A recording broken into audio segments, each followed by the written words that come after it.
എല്ലാവർക്കും ഉള്ളൊരു ഡൗട്ടായിരിക്കും, പിന്നെ ഈ ഒരു ഭാഗത്ത് എന്തിനാണ് വലിയ ബീം കൊടുത്തതെന്നുള്ളത്. ഇത് ഏകദേശം ഒരു 2-2.5 മീറ്റർ വീതിയുള്ളൊരു ജനലാണ് ഈ കാണുന്നത്.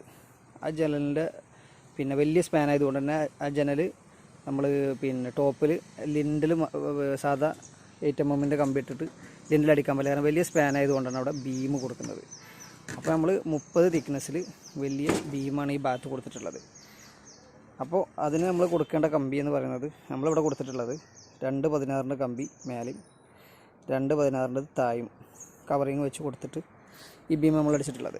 അപ്പോൾ സ്പാന് കൂടുന്നതിനനുസരിച്ചാണ് നമ്മളെ പിന്നെ ബീമിൻ്റെ സ്ട്രെങ്ത്ത് നമുക്ക് കൂട്ടി കൊടുക്കേണ്ടത്. ബീമിൻ്റെ തിക്നെസ്സും കമ്പിയും നമുക്ക് കൂട്ടി കൊടുക്കേണ്ടത്. എന്നാലാണ് അവിടെ നമുക്ക് അതിൻ്റെ മേലേക്ക് പടവ് വരുമ്പോൾ ലോഡ് താങ്ങാൻ കഴിയുള്ളൂ. ഇത് പിന്നെ നമ്മളെ മോൾഡിങ് വർക്കാണ്. ഇത് സലീം ചെറുപ്പശ്ശേരി എന്ന് പറഞ്ഞിട്ട് നമ്മളൊരു ക്ലയൻറ്റിൻ്റെ ഒരു വർക്കാണ്. പിന്നെ ഏകദേശം 3000 സ്ക്വയർ ഫീറ്റിൻ്റെയൊക്കെ മേലുള്ളൊരു വീടാണ്. അപ്പോൾ ഇതിന് കണ്ടമാനം കട്ടിങ് മോൾഡിങ് വർക്ക് ഇങ്ങനെ വരുന്നുണ്ട്. അപ്പോൾ ഇതെങ്ങനെയാണ് ചെയ്യലെന്ന് ചോദിച്ചാൽ, ഇത് നമ്മൾ പിന്നെ ഷട്ടറിങ്ങിൽ തന്നെ ചെയ്യുന്നത്.